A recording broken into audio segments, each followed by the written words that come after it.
BTech B Sc agriculture join అవ్వాలనుకుంటున్నారా? తెలుగు వారు ఎక్కువగా చదువుతున్న యూనివర్సిటీ ఐటీఎం యూనివర్సిటీ గ్వాలియర్. నమస్కారం గురువు గారు. శ్రీమాత్రే నమః. మనకున్న సంకటాలు అన్ని తీరడానికి చాలా మంది కూడా సంకష్టహర చతుర్థి రోజున ఉపవాసం ఉండి దైవ కార్యక్రమాలు చేసుకుంటూ ఉంటారు గణపతికి. అసలు ఇది ఏ విధంగా చేసుకుంటే మనకున్న సంకటాలు తీరి మనకు అనుకున్నది అనుకున్నట్టుగా జరుగుతాయి? ఆ విధానం ఏంటన్నది తెలుసుకోవాలి గురువు గారు. చాలా మంచి ప్రశ్న, తప్పకుండా తెలియజేస్తారు. ముందుగా ప్రేక్షకులందరికీ శ్రీమాత్రే నమః, శ్రీ గురుభ్యో నమః. నమో దేవ్యై మహాదేవ్యై శివాయై సతతం నమః. నమ ప్రకృత్యై భద్రాయై నిహతాం ప్రణతాస్మిత. అడిగిన క్వశ్చన్లోనే మనకు ఆన్సర్ దొరికిపోతుంది. సంకష్టములు అంటే జీవితంలో ఉన్నటువంటి సకల కష్టాలను నివారించేటటువంటిది సంకష్ట హర చతుర్థి. హర అంటే హరించునటువంటిది, నాశనం చేసేటటువంటిది. అలాగే మన జీవితంలో ఉన్నటువంటి కష్టాలను, ఇబ్బందులను, కన్నీళ్లను అన్నిటినీ హరింపజేసేటటువంటిది సంకష్టహర చతుర్థి. సంకష్టహర చతుర్థికి ప్రధానమైనటువంటి నియమం ఏంటి అంటే గనక గణపతి యొక్క ఉపాసన, గణపతి యొక్క ఆరాధన. సంకష్టహర చతుర్థికి అధినాయకుడు విఘ్నేశ్వరుడు అని శాస్త్రం. కాబట్టి నీ ఇవన్నీ కూడా మానవ కళ్యాణానికి ఉపయోగపడేటటువంటి వ్రతములు, నోములు, నియమాలు, పద్ధతులు. ఇవన్నీ కూడా ప్రతి నెలకు ఒకసారి వచ్చేటటువంటి సంకష్టహర చతుర్థి. ఎవరైతే దీనిని ఒక సాధనలాగా, ఒక వ్రతంలాగా ఆచరిస్తారో వాళ్ళకు జీవితంలో ఉన్నటువంటి అడ్డంకులు తొలగిపోవడానికి, జీవితంలో ఉన్నటువంటి ఆటంకాలు దూరం కావడానికి, మనిషి ప్రయోజకుడు కావడానికి, అలాగే అనుకున్నటువంటి సమయానికి జరగడానికి, మనకు ఫర్దర్గా ఏదైనా పని అనుకుంటే దానికి ఎలాంటి విఘ్నములు కలగకుండా చేయడానికి ఈ సంకష్టహర చతుర్థి ఉపయోగపడుతుంది. అలా కాకుండా ముఖ్యంగా స్త్రీలకు వివాహం కావడానికి, మంచి సంతానం కలగడానికి, జీవితంలో సంతోషంగా ఉండడానికి, కుటుంబంలో ఆయురారోగ్యాదులు ఉండడానికి, సౌభాగ్యం కలగడానికి, అలాగే నీ ఇంట్లో ధనధాన్యాదులు సమృద్ధిగా ఉండడానికి, నీ జీవితంలో ఎప్పుడు ఆనందంగా సంతోషంగా ఉండడానికి స్త్రీలకు కూడా ఉపయోగపడేటటువంటిది సంకష్టహర చతుర్థి. ఇప్పుడున్నటువంటి ఈ జనరేషన్లో, కలియుగంలో పురుషుడితో పాటు సమానంగా స్త్రీ కూడా ముందడుగు వేస్తూ ఉంటుంది. సంపాదన విషయంలో కావచ్చు, తిరిగేటటువంటి విషయంలో కావచ్చు, కుటుంబాన్ని నెట్టుకొంచేటటువంటి విషయంలో కావచ్చు, ఆస్తులు ఏ విషయంలోనైనా సరే పురుషుడితో సరిసమానంగా ఉన్నటువంటిది ఆడవాళ్ళ యొక్క జనరేషన్. కాబట్టి ఆడవాళ్ళు కూడా జీవితంలో స్థిరపడాలి, మంచి అత్యున్నతమైనటువంటి శిఖరాలను అధిరోహించాలి, కెరియర్ బాగుండాలి, కుటుంబం బాగుండాలి అనుకున్న వాటికి కూడా ఈ సంకష్టహర చతుర్థి ఉపయోగపడేటటువంటి ఒక మహత్తరమైనటువంటి వ్రతం. గణేష పురాణంలో ఒక శ్లోకం చెప్తూ ఉంటారు. అది ఏమిటి అంటే గనక దుఃఖస్థితేన కారేణ సర్వ విఘ్న నివారేణ సర్వకార్య సిద్ధికరం దేవం విఘ్నేశ్వరం ప్రణమామ్యహం.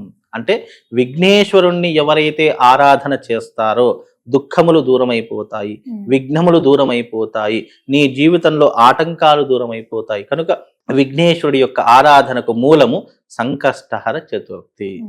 నువ్వు జీవితంలో సంకష్టహర చతుర్థి వ్రతాన్ని చేయాలి అనే సంకల్పం నీకు కలిగిందా, ఆ గణపతి యొక్క సంపూర్ణమైనటువంటి అనుగ్రహం నీకు కలిగినట్టే.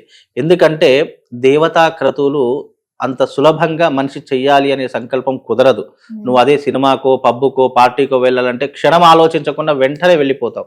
కానీ దేవతా క్రతువులు ఆయన అనుగ్రహం లేకపోతే దేవతా క్రతువులు ఆరాధించడానికి కానీ, వినియోగించుకోవడానికి, చేసుకోవడానికి కానీ నీకు అవకాశమే కలగదు. బికాజ్ ఎగ్జాంపుల్ ఏంటంటే చాలా మంది అరుణాచలం వెళదామని చెప్పేసి అనుకుంటారు, కానీ ఇప్పటికీ వెళ్ళలేనటువంటి వారు చాలా మంది ఉన్నారు. కొంతమంది అబ్బా నేను ఈ శ్రావణ మాసం వచ్చింది, నేను ఒక వ్రతం చాలా వరలక్ష్మి వ్రతమే కావచ్చు, లేదా ఇంకా ఇతర సత్యనారాయణ వ్రతాలే కావచ్చు, నేను చాలా గ్రాండ్ గా చేసుకుంటాను అని చాలా ఊహలో ఆలోచిస్తుంటారు. కానీ ఆ టైం వచ్చేసరికి అది చేయకుండానే ఆగిపోతూ ఉంటాయి.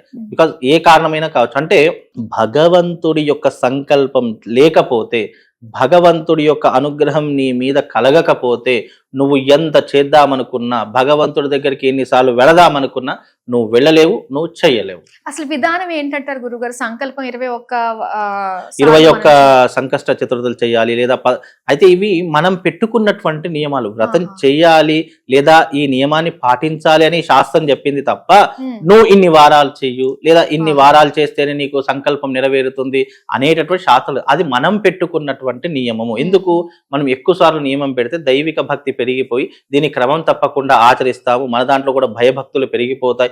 ఏ రకంగా నిత్యం మధుమాంసాలు భుజించేటటువంటి వాడు మాల వేసుకుంటే వాటన్నిటికీ కూడా ఎలాగైతే దూరం అయిపోవాలి అని మనసులో థాట్ వస్తుందో ఇది కూడా మనం పెట్టుకున్నటువంటి ఒక నియమమే.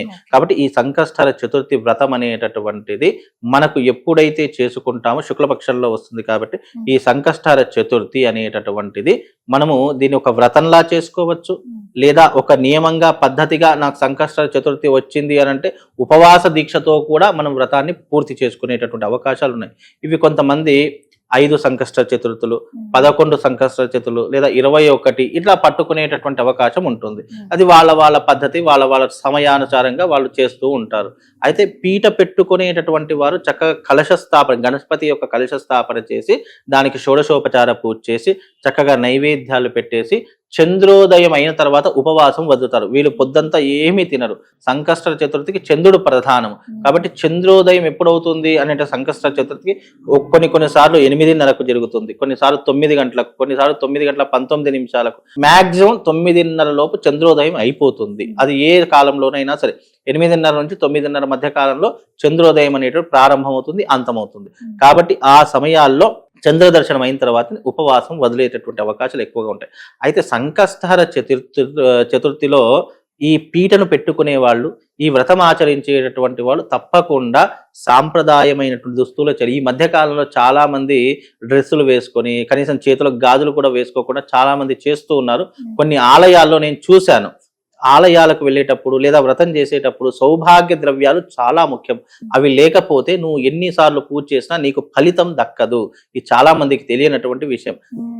గృహిణులు, ముత్తైదువులు, పెళ్ళైనటువంటి గృహిణులు ఎవరైతే ఉంటారో నువ్వు సాంప్రదాయమైనటువంటి దుస్తులు అలాగే పంచమాంగళ్యాలు నువ్వు వేసుకునే తప్పకుండా నువ్వు వ్రతం చేయాలి. పంచమాంగళ్యాలు అంటే ఏంటి? గాజులు, కుంకుమ, పువ్వులు, మంగళసూత్రము, మెట్టెలు, కాళ్లకు పసుపు, ఇవన్నీ కూడా సౌభాగ్యానికి గుర్తులు. ఇవి చేసుకునే నువ్వు వ్రతం అనేటువంటి సంకష్ట వ్రతం అనేది ఏ వ్రతమైనా ఇవి ఆచరించి చేసుకోవాలి. అలాగే చక్కగా పీటను ఏర్పాటు చేసుకోవాలి, దాని మీద బియ్యం వేయాలి, దానిపైన కలశం ఉంచేసి గణపతి యొక్క ప్రతిరూపం ఉంచేసి ఇరువైపులా దీపాలు వెలిగించేసి చక్కగా ఈ వ్రతాన్ని బ్రాహ్మడి మధ్యలో చేసుకుంటే శుభము. లేదా మా సంకష్ట చతుర్థి వ్రతంకి సంబంధించినటువంటి గ్రంథం కూడా ఒకటి దొరుకుతుంది, అది చదువుకుంటూ కూడా నీది నువ్వు కూడా వ్రతం చేసుకునేటువంటి అవకాశం ఉంది. ఇది దేనికి చేసుకుంటారంటే నీ జీవితంలో ఆటంకాలు ఉండకూడదు, అలాగే మంచి భర్త కావాలన్నా, మంచి భార్య కావాలన్నా స్త్రీ పురుషులు ఎవరైనా చేసుకోవచ్చు. దీనికి ఉపవాస నియమాలు ఉంటాయి, అదే రకంగా కొన్ని బ్రహ్మచర్యతం పాటించడము ఉంటుంది. ఈ వ్రతం చేసుకునేటటువంటి వారు తప్పకుండా నియమ నిబంధనలతో చేసుకుంటే వాళ్ళకు పుణ్యము పురుషార్థంతో పాటు గణపతి యొక్క సంపూర్ణమైనటువంటి అనుగ్రహం కలుగుతుంది. సంకటాలు తీర్చుకుంటూ కోరిన కోరికలు నెరవేర్చుకుంటూ స్వామిని దర్శించుకుంటూ ఉంటే మన సంకటాలు అన్ని తొలగిపోతాయి. చాలా చక్కగా మాకు తెలియజేసినందుకు ధన్యవాదాలు.